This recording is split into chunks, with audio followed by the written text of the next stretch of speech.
আসসালামু আলাইকুম এভরিওয়ান। গত 2 দিন যাবৎ বিপিএল এর আকাশে বাতাসে বেশ কয়েকটি বড় তারকা ক্রিকেটারের নাম ভাসছে যে বিপিএল এ 4 জন বড় তারকা ক্রিকেটার আসতে পারে। আমরা প্রথমে তো জানতে পেরেছিলাম যে রংপুর রাইডার্স দল তারা অস্ট্রেলিয়ান অজি 38 বছর বয়সী তারকা ওপেনার ব্যাটসম্যান ডেভিড ওয়ার্নারকে তাদের দলে ভিড়িয়েছে। তারপর আমরা জানতে পেরেছি তারা Singapore born Australian middle order batter Tim ডেভিডকে তারা তাদের দলে ভিড়েছে। এমনকি তারা ওয়েস্ট ইন্ডিজের তারকা অলরাউন্ডার আইপিএল মাতানো ক্রিকেটার কেকেআরের ক্রিকেটার সুনীল নারায়ণকেও তারা তাদের দলে ভিড়িয়েছে। এই 3টা নাম রংপুর রাইডার্সের দলের সাথে যুক্ত হয়েছে। এছাড়াও ফরচুন বরিশালে যোগ দিতে পারে নিউজিল্যান্ডের কিউই 32 বছর বয়সী ডানাতি পেসার অ্যাডাম মিলনে। এখন এই যে 4টা নাম এসেছে, এই 4টা নাম কতটুকু সত্য এবং তাদের বিপিএল এ আসার কতটুকু সম্ভাবনা রয়েছে সেই সকল বিষয় নিয়ে আজকের ভিডিওতে আপনাদের সামনে কথা বলবো। এর মধ্যে প্রথমে যদি আগে ডেভিড ওয়ার্নারকে নিয়ে কথা বলি, ডেভিড ওয়ার্নার কিন্তু দুর্দান্ত ফর্মে আছে। রিসেন্টলি বিগ ব্যাশ লিগে সে সিডনি থান্ডারের হয়ে গতকালই সে ফাইনাল ম্যাচ খেলেছে, যদিও তার দল হবার্ট হারিকেন্সের কাছে তারা হেরেছে। হবার্ট হারিকেন্সের কাছে 7 উইকেট হেরে তারা রানার আপ হয়েছে। ডেভিড ওয়ার্নার এই আসরে 12 ম্যাচ খেলে 405 রান করেছে, 45 এভারেজ এবং 141 স্ট্রাইক রেটে 3টি 50 দেখা সে পেয়েছে এবং টুর্নামেন্টের দ্বিতীয় সর্বোচ্চ হাই স্কোরার হয়েছে। ডেভিড ওয়ার্নার যেহেতু এখন কোনো তার খেলা নিয়ে ন্যাশনাল টিমের কন্ট্রাক্ট নিয়ে এবং বিগ ব্যাশ লিগ শেষ হয়ে গেছে, তাই ডেভিড ওয়ার্নারের আগে ভাগে আসারই সম্ভাবনা রয়েছে। ডেভিড ওয়ার্নারকে মূলত তারা প্লে অফ অর্থাৎ সেমিফাইনাল বা ফাইনাল প্লে অফ এবং ফাইনালের জন্য দলে ভিড়িয়েছে, তবে এর আগেও তার আসার সম্ভাবনা রয়েছে। কারণ মূলত তাকে তারা দলে ভিড়িয়েছে তাদের যে ইংলিশ ওপেনার ব্যাটসম্যান রয়েছিল অ্যালেক্স হেলস, সে কিন্তু 6টি ম্যাচ খেলে দুর্দান্ত পারফরমেন্স করে গিয়েছে। দল ভালো অবস্থানে ছিল, তার যাওয়ার পর কিন্তু তার জায়গাতে স্টিভেন টেলর খেলছিল, কিন্তু স্টিভেন টেলর এই বিপিএলে মূলত ভালো করতে পারছে না, যার কারণে স্টিভেন টেলরের বিকল্প হিসেবে কিন্তু ওয়ার্নারকে এখানে তারা দলে নিয়োগ দিতে যাচ্ছে। এখন ওয়ার্নারকে তারা আগে ভাগেই চাইবে যে প্লে অফ তো পরের বিষয়, প্লে অফের আগে যদি তারা দলে পেয়ে যায় তাহলে কিন্তু খুব ভালো কিছু হয়। সেক্ষেত্রে আজকের মধ্যে তারা আসতে হবে, কারণ 29 জানুয়ারি আগামীকাল তাদের রংপুরের চিটাগং কিংসের বিপক্ষে দুপুরে খেলা রয়েছে। অর্থাৎ ডেভিড ওয়ার্নারের সাথে চুক্তি তো কনফার্ম হয়ে গেছে, কিন্তু তার আসা না আসাটা এখন পর্যন্ত ফাইনালাইজড হয়নি। যতক্ষণ পর্যন্ত ভিডিওটা শ্যুট করছি ততক্ষণ পর্যন্ত, আপনি হয়তো বা ভিডিওটা যখন দেখছেন তখন ফাইনাল হয়ে গিয়েছে। তারপর আরেকজন যেটা বললাম যে 28 বছর বয়সী সিঙ্গাপুর বর্ন অস্ট্রেলিয়ান তারকা ক্রিকেটার টিম ডেভিডকে তারা দলে ভিড়িয়েছে। তবে টিম ডেভিড প্রথম রাউন্ডের আসবে না, প্রথম রাউন্ডে যে বাকি 2 ম্যাচ সেটি খেলবে না। সে মূলত প্লে অফের জন্য তাকে চুক্তিবদ্ধ করা হয়েছে। মূলত Pakistani middle order batsman Iftekhar Ahmed যে রংপুর রাইডার্সের সবগুলো ম্যাচ খেলেছে, তার বিপিএল এর চুক্তিটা হচ্ছে মূলত 2 ফেব্রুয়ারি পর্যন্ত, অর্থাৎ প্রথম রাউন্ড পর্যন্ত। তারপর এই দলের হয়ে তার শেষ ম্যাচটি সে খেলে ফেলবে আগামী 30 জানুয়ারি। তারপর সে পাকিস্তানে ফিরে যাবে, কারণ তার চ্যাম্পিয়ন্স ট্রফির প্রস্তুতি নেওয়ার জন্য। যার কারণে ইফতেখার আহমেদ চলে যাওয়ার কারণে কিন্তু তখন এই মিডল অর্ডারের একটা শূন্য অবস্থান তৈরি হবে, যার কারণে মূলত তারা এই টিম ডেভিডকে দলে ভিড়িয়েছে প্লে অফের জন্য।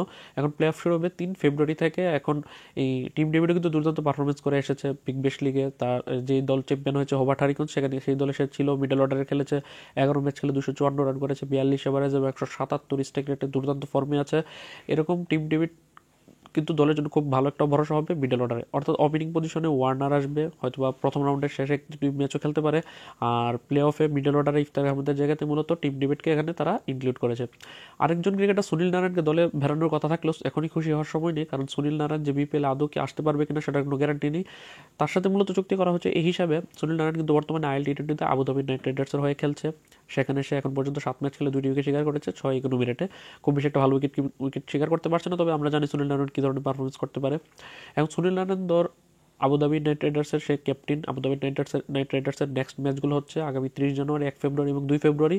তারপর যদি তার দল যদি কোয়ালিফাই না করতে পারে প্লে অফে, তখন সে আগামী 3 ফেব্রুয়ারি বা 2 ফেব্রুয়ারি রাতেই বাংলাদেশে চলে আসবে। এসে সে আগামী 3 ফেব্রুয়ারি থেকে রংপুর রাইডার্সের ম্যাচগুলো প্লে অফে কোয়ালিফায়ার যে ম্যাচগুলো হবে সেগুলো খেলতে পারবে। আগামী 3 এবং 5 ফেব্রুয়ারি তো প্রথম কোয়ালিফায়ার, দ্বিতীয় কোয়ালিফায়ার এবং এলিমিনেটর ম্যাচ হবে, সেগুলো খেলে সে যদি দল ফাইনাল ওঠে ফাইনাল পর্যন্ত খেলবে, অর্থাৎ প্লে অফ থেকে ফাইনাল পর্যন্ত তার সাথে চুক্তি। আর যদি তার দল আবুধাবি নাইট রাইডার্স যদি তারা কোয়ালিফাই করে ফেলে প্লে অফে, সেক্ষেত্রে তাদের প্লে অফের ম্যাচগুলো শেষে যদি তারা ফাইনালে না উঠতে পারে, সেক্ষেত্রে রংপুর রাইডার্সের যদি ফাইনালে উঠতে পারে আগামী 7 ফেব্রুয়ারি, তাহলে তারা সুনীল নারায়ণকে ফাইনাল ম্যাচে খেলাতে পারবে রংপুর রাইডার্সের। আর যদি তার দল আবুধাবি নাইট রাইডার্স যদি ফাইনালও খেলে ফেলে সেখানে, তাহলে কিন্তু এই সুনীল নারায়ণকে দেখা যাবে না। অর্থাৎ সুনীল নারায়ণের বিপিএলে খেলাটা 50-50 চান্সেস রয়েছে। আগামী 2 ফেব্রুয়ারি পর্যন্ত আবুধাবি নাইট রাইডার্সের তার দলের অবস্থান বুঝে তারপর তার আসা না আসা এখানে নির্ভর করছে। আরেকজন ক্রিকেটার রয়েছে ফরচুন বরিশাল দল, 32 বছর বয়সী কিউই পেসার অ্যাডাম মিলনেকে দলে ভিড়িয়েছে প্লে অফের জন্য।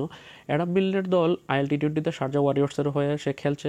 সেখানে এখন পর্যন্ত 7 ম্যাচ খেলে 6টি উইকেট শিকার করেছে, মোটামুটি ভালো বোলিং করেছে, 8 ইকোনমি বল করেছে। এই অ্যাডাম মিলনের নেক্সট ম্যাচগুলো হচ্ছে আগামী 28 জানুয়ারি, 29 জানুয়ারি এবং 2 ফেব্রুয়ারি, খুব সম্ভবত শেষ ম্যাচ প্রথম রাউন্ডের। শারজা ওয়ারিয়র্স এখন পর্যন্ত যখন ভিডিওটা বানাচ্ছে আমি 7 ম্যাচ খেলে 2টিতে জয়লাভ করেছে, তাদের প্লে অফে যাওয়ার সম্ভাবনা খুবই কম। সেক্ষেত্রে তার দল ছিটকে যাওয়ার পরেই 2 ফেব্রুয়ারির পর সে এসে 2 ফেব্রুয়ারি রাতের মধ্যেই এসে ফরচুন বরিশাল দলে যোগ দিলে আগামী 3 ফেব্রুয়ারি প্লে অফের ম্যাচগুলো খেলতে পারবে। অর্থাৎ মেন কথা হচ্ছে যে ফরচুন বরিশাল দল অ্যাডাম মিলনেকে দলে ভিড়িয়েছে প্লে অফের জন্য, অর্থাৎ আগামী 3 ফেব্রুয়ারির আগে তাকে আমরা দেখতে পারবো না মাঠে। প্রথম রাউন্ডের শেষ 2 ম্যাচে তাকে দেখা যাবে না অ্যাডাম মিলনেকে। অন্যদিকে রংপুর রাইডার্স সুনীল নারায়ণকে যদি পায়ও প্লে অফে পাবে 3 ফেব্রুয়ারি থেকে, অথবা ডিরেক্ট ফাইনালে পেতে পারে যদি রংপুর রাইডার্স ফাইনালে ওঠে। আর রংপুর রাইডার্স যে টিম ডেভিড এবং ডেভিড ওয়ার্নারকে ভিড়িয়েছে, এর মধ্যে ডেভিড ওয়ার্নার আজকের মধ্যে চলে আসতে পারে না আসতে পারে, এটা ঘোষণার উপর ডিপেন্ড করে তারা কিভাবে ডেভিড ওয়ার্নারের চুক্তি করেছে। তবে চুক্তি ফাইনাল হয়েছে যে যদি প্রথম রাউন্ডের শেষ দুটি ম্যাচ খেলতে নাও আসে সেক্ষেত্রে প্লে অফ খেলতে আসবে। আর টিম ডেভিডের সাথে শুধুমাত্র প্লে অফের চুক্তি হয়েছে, প্লে অফ এবং ফাইনালের। তবে প্লে অফ 3 ফেব্রুয়ারি আগেই সে দলের সাথে আগামী 1 বা 2 ফেব্রুয়ারি দলের সাথে এসে জয়েন করতে পারে। তো এই হচ্ছে সবশেষ আপডেট। এই Fortune Barishal Rangpur Riders Rangpur Riders 3 জন এবং ফরচুন বরিশাল 1 জন, মোট 4 জন ক্রিকেটারকে দলে ভিড়েছে। এছাড়াও ফরচুন বরিশালের বিদেশি allrounder Kyle Mayers Abu Dhabi Knight Riders হয়ে খেলছে আইএল টি20তে। যদি তার দল কোয়ালিফাই না করে সেক্ষেত্রে কাইল ম্যাটসও এসে ফরচুন বরিশাল দলে যোগ দিতে পারে। এছাড়াও গ্লেন ম্যাক্সওয়েলেরও বিপিএলের একটি দল তার সাথে যোগাযোগ করছে। সেক্ষেত্রে যদি চুক্তি ফাইনাল হয়ে যায় সেক্ষেত্রে গ্লেন ম্যাক্সওয়েলেরও বিপিএলে আসার সম্ভাবনা রয়েছে প্লে অফের জন্য। সেক্ষেত্রে এখন কোন দল যোগাযোগ করছে সেটা এখন পর্যন্ত জানা যায়নি। তবে রংপুর, বরিশাল বা চিটাগং এই 3 দলের যে কোনো এক দলের সাথে হয়তোবা তার কথাবার্তা চলছে। তো এখন দেখার বিষয় শেষ পর্যন্ত কখন তারা খেলতে আসে বিপিএল, এবং যদি যে 4-5 জন ক্রিকেটার নাম শোনা যাচ্ছে এর মধ্যে যদি তারা সবাই চলে আসে তখন কিন্তু বিপিএল এর জৌলসটা অন্য একটা মাত্রায় চলে যাবে। বিপিএল এর অবস্থানটা, কারণ যেই একটা পেমেন্ট ইস্যু প্লাস অন্যান্য সামগ্রিক অন্য বিষয়ের কারণে কিন্তু বিপিএল একটু পিছিয়ে পড়েছে, একটু সমালোচিত হচ্ছে বিশ্ব ক্রিকেটে। যার কারণে যদি ক্রিকেটাররা আসে তাহলে সেই সমালোচনাগুলো হয়তোবা পিছিয়েও পড়ে যেতে পারে। তো এই হচ্ছে আপডেট এই 4 জন বিদেশি ক্রিকেটার নিয়ে, সেগুলো বিশ্লেষণ করার চেষ্টা করলাম। অবশ্যই আশা করি আপনারা বুঝতে পেরেছেন। তো ভালো থাকুন, সুস্থ থাকুন, স্পোর্টস আধুনিক চ্যানেলের পাশে থাকুন। আল্লাহ হাফেজ।